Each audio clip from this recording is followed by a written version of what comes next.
Ten. Stand by to take studio. 7, 6. Stand by camera 1, mics 1 and 2. 3, 2, 1. Take studio.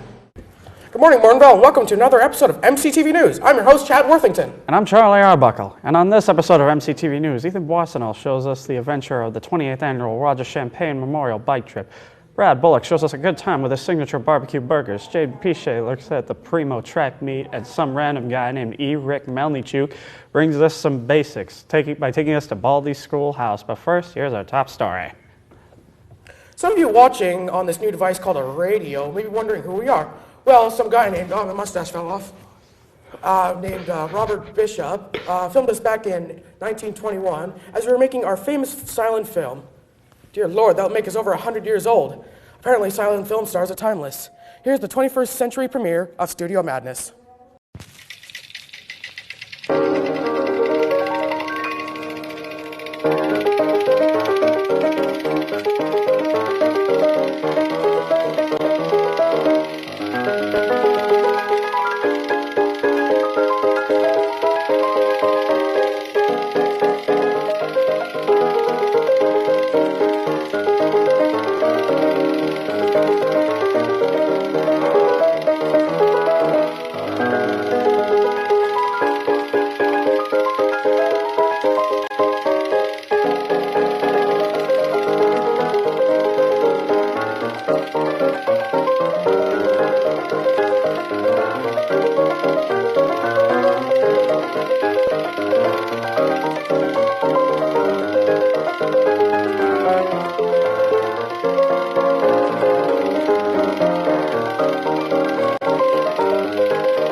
Well, after all the commercials promoting it, on this very show, the 20th annual Roger Champagne Bike Trip finally hit the highway. That's right, and it happened just before May Long Weekend. A student cycling roughly 210 kilometers between Lake Louise and Jasper. The epic adventure saw several MCHSers testing their limits, as reporter Ethan Boissonneaux tells us. The 28th annual Rogers Champagne Bike Trip took place May 15th to the 18th. The students biked 210 kilometers starting just north of Lake Louise and ending at Jasper.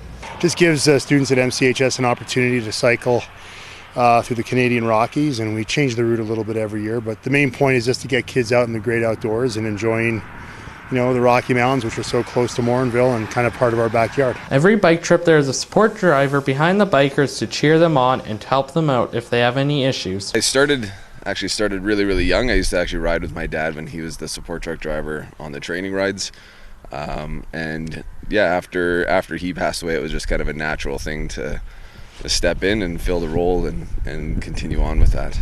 Your feeling of accomplishment is that much greater after every climb, knowing you have passed once again another obstacle. The resiliency of the students is incredible. I mean, for me, I just admire the drive and the ambition, and it's uplifting to see high schoolers achieve something so amazing. The biggest challenge that most kids face is something called the Big Hill, and that's usually on the second day of the trip, and we cycle about 350 meters over about a 12-kilometer span from the valley up to the Columbia ice fields, and that's a very challenging section of highway for kids. It was really tough going up it, but then once you get to see all the views, all the effort was worth it, so definitely do it again. The experience of biking through the Rocky Mountains doesn't even come close to driving down the same road in your car. On the bike, you have a tremendous feeling of freedom. It's an excellent experience. The best part about it is, kind of challenging yourself, and also kind of that team building spirit that kind of happens with your classmates or even people that you don't know. Definitely, because the views are just amazing. It's so much fun. You get to bike with different people and meet some new friends and just remember it for the rest of your life.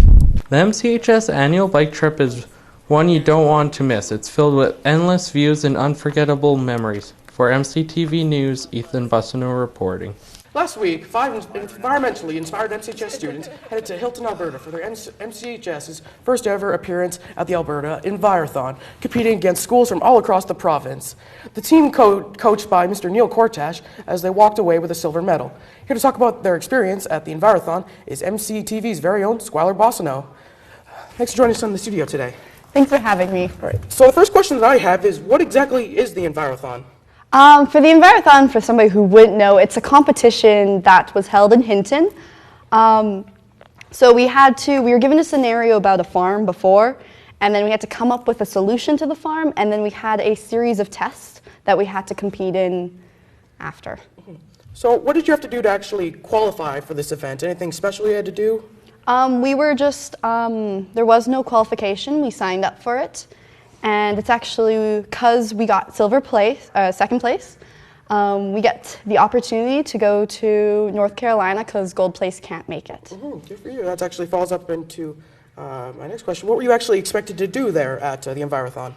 So the actual Envirothon, so with the solution that we were given in advance, so it was about this farm, and we had to come up with a way to present and come up with ideas on how to improve the farm, both economically and environmentally.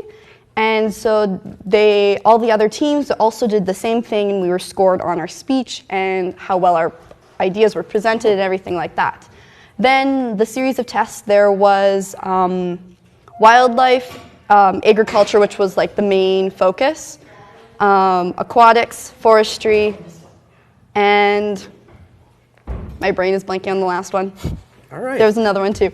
No, sorry. Yeah, and so with all of these, we actually there were tests that we had to do on them. So it was had everything from multiple choice to short answer, long answer, fill in the blank, matching, all these things. And so each one of us, because there were 5 in our team, we each pretty much specialized in one thing. So I specialized in wildlife. And so we kind of took lead on whichever test was our main test that we needed to do. And from there, we actually, but for both the agriculture and the wildlife, we got the highest mark.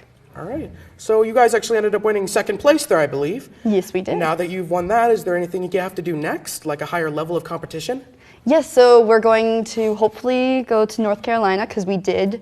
First place can't make it. So for second place, they've come to us now, so we're hoping to be able to go. If we can't, then it will be placed down onto the third place, but we're really hoping that we'll be able to go there, which is much more strict. Instead of giving the scenario in advance, we get it right there, and so it's a bigger scenario. There's teams from all over Canada and the US, so definitely an exciting experience. Very good privilege for you guys. Definitely. And then the last question is, why would you recommend this to students here in MCHS? I would recommend this to students because if for anybody who's interested in going into anything environmentally, like helping out with stability or even just farming, like this year was really focused on farming and agriculture, because it's really interesting just to know more about our world and our Earth and how everything works out with that. So, and even learning, learning how to identify as animal track, or learning how to, how old a tree is, and just knowing these small things can actually be useful later on in your life. Say you're walking down a trail and it's like, are those berries poisonous or not? So it's good, just kind of almost small life skills. Sounds like a very amazing experience. Thank you very much for joining us here in the studio. Thank you for having me. Last weekend, the Toronto Raptors made history when they advanced to their first ever NBA Finals. Watching the action from our home was our very own Bradford Bullock. The prompter stopped, so I'm going to keep improving. He showed us one of his famous recipes, showing some of his famous Barbecue Brad's burgers. Let's take a look. Welcome to Barbecue Bradford's Burger Throwdown. We got Game 6 of the Raptors game on. We're going to throw down some burgers right now. But first, you always got to start off with washing the hands. So we're cooking 10 burgers today. So we're going to start off. We got 2.5 pounds of ground beef. We're going to throw these guys in here. Like that. Now what you're going to need, you come over here, you need to grab some eggs, as well as breadcrumbs. Or you can go with crackers, that's what I like to do.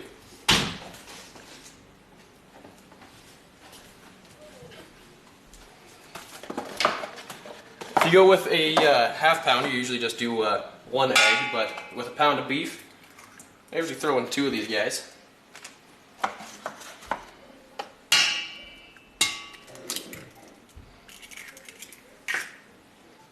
So, you want to get some sort of beating device to go onto these crackers, you know.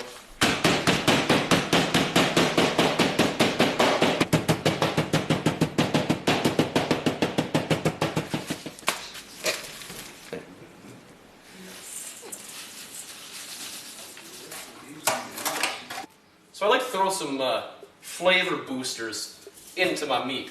So I got some Montreal steak spice here.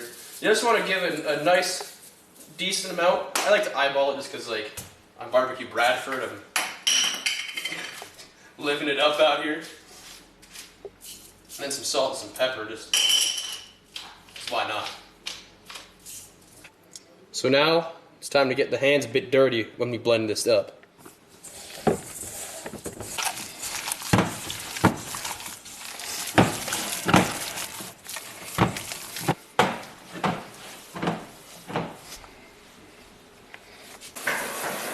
Now it's crucial that you wash your hands after touching raw meat.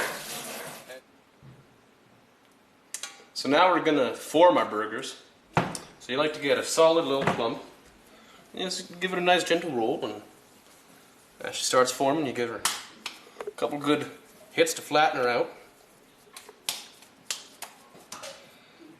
Now there we have a nice sized burgie. Not too big, not too small.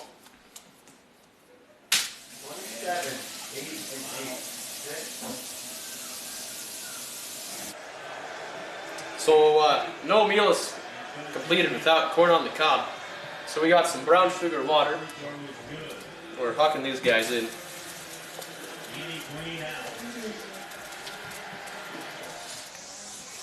We got a steamy hot grill here, ready for the burgers to be thrown on.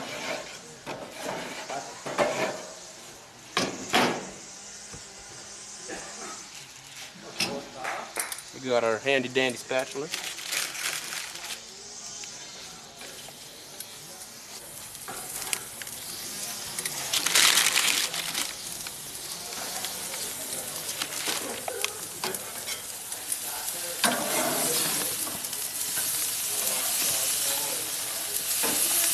So yeah, now we got the burgers, they're all grilled up, right? So now we just threw on some cheese.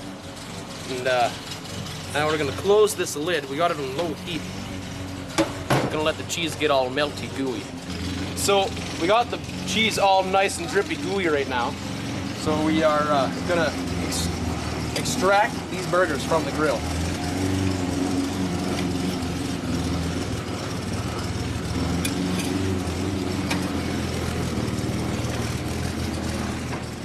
So we got the burgers thrown down. We got them right here, got our corn, everything. Perfect basketball game meal.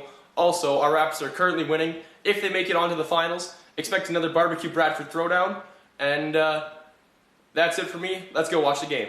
To give us a look at the latest scores in the NHL, NBA, and MLB, is our very own Charlie Buckle, who listens to sports radio broadcasts along his private Zeppelin.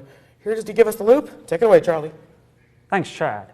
There's not a lot happening in the world of sports nowadays, but on Saturday, the Boston Bruins took a 2-1 lead in the Stanley Cup Finals by pounding the St. Louis Blues 7-2.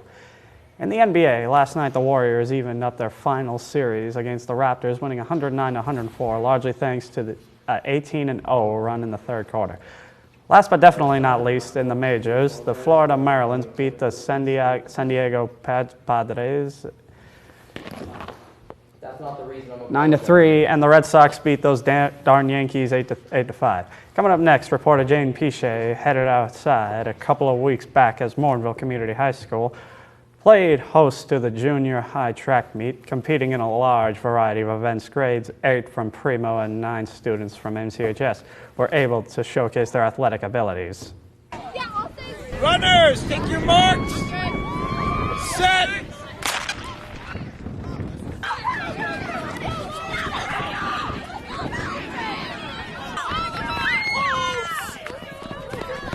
Every year, grade 8s from George H. Primeau Middle School come to MCHS to join the grade 9s for the annual track and field competition. Students choose which event to participate in, such as long jump, javelin, and the infamous 100-meter sprint. Both grades get a day of fun in the sun, even though the sun isn't always there to cheer them on. Everyone collectively gathers out in the field and patiently awaits for their event to commence. Some play games to pass the time, others relax with their friends, hoping their event gets canceled. All in all, this event is a change of pace from the dreary classroom we sit in each weekday. Rather than hearing teachers talk about math equations or the fundamentals of politics, students and teachers alike get to enjoy a day off, in a way, from their usual schedule. But don't forget to thank the student volunteers from other grades that help keep track of runners' times, set events, and overall, make sure the competition is an absolute success. For MCTV News, this is Jaden Piché reporting. And now let's take a look at the daily announcements for Monday, June the 3rd. Any grade 9s to 11 students who would be willing to volunteer for 3 days this summer as a counselor in training, there's a meeting this Thursday at lunch in room 101. See Ms. Christensen for more information. Any art students interested in the art show and sale on Saturday, June 22nd, please see Ms. Rachopo today. For these and all other school information, keep connected by listening to the daily announcements in Block 2. Logging on to the school's website at www.mchs.gsacred.eb.ca or by following the school on Facebook, Twitter, or Instagram. As well, be sure to subscribe to our YouTube channel by searching MCTV Morinville. Well, Eric Melnychuk, sounds like a really handsome guy, brings us to Baldi's schoolhouse as the tall teacher himself plans to help his students with their math. However, to start, they need textbooks, and all the students have theirs. Take a look already. Go grab me my 7 textbooks. No. Do it yourself. Do it, or I'll kill this human. Okay.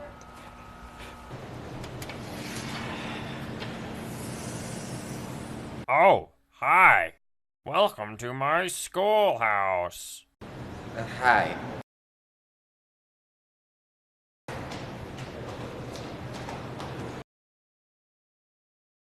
I'm gonna go.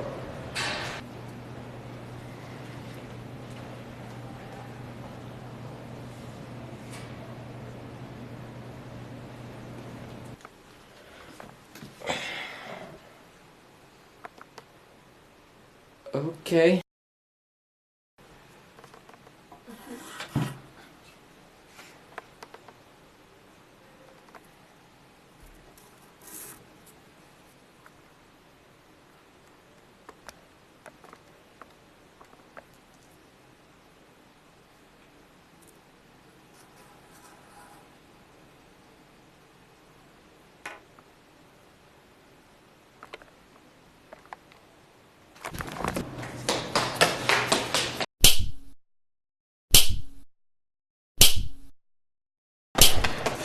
No running in the halls. 15 seconds. Detention for you. You should know better. I don't even go to this school!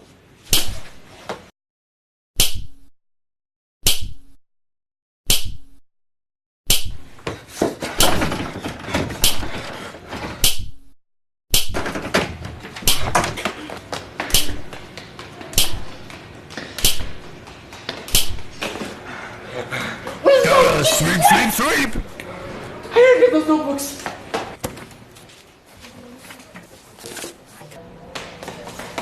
Give me something great. All I have is my phone. I'll take that. It's mine now.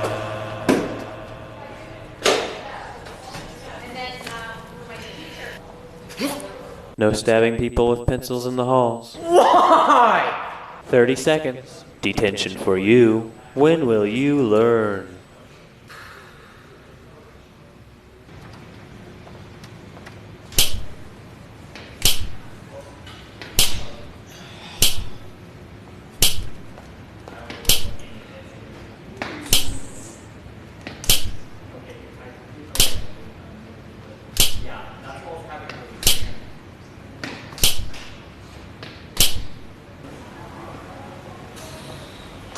Looks like it's sweeping.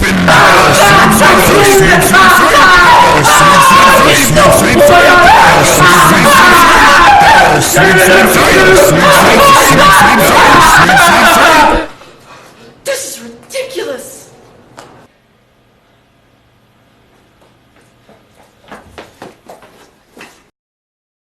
Oh Jesus! No. Oh Jesus! No!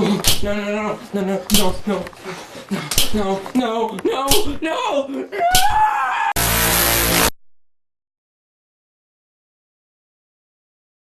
And that's it for another episode of MCTV News. Join us again this Thursday on the next episode, where the finale of Categories will be shown to the world. Davina Bolin takes a look at the MCHS performance of 1984. Skylar Boissonnault brings us a piece on the New Orleans mission trip, as well as Anna Lesberg brings us a behind-the-scenes look on this class MCTV. All this plus your sports and 7-day weather forecast here on the next episode of MCTV News, Thursday, June 6th.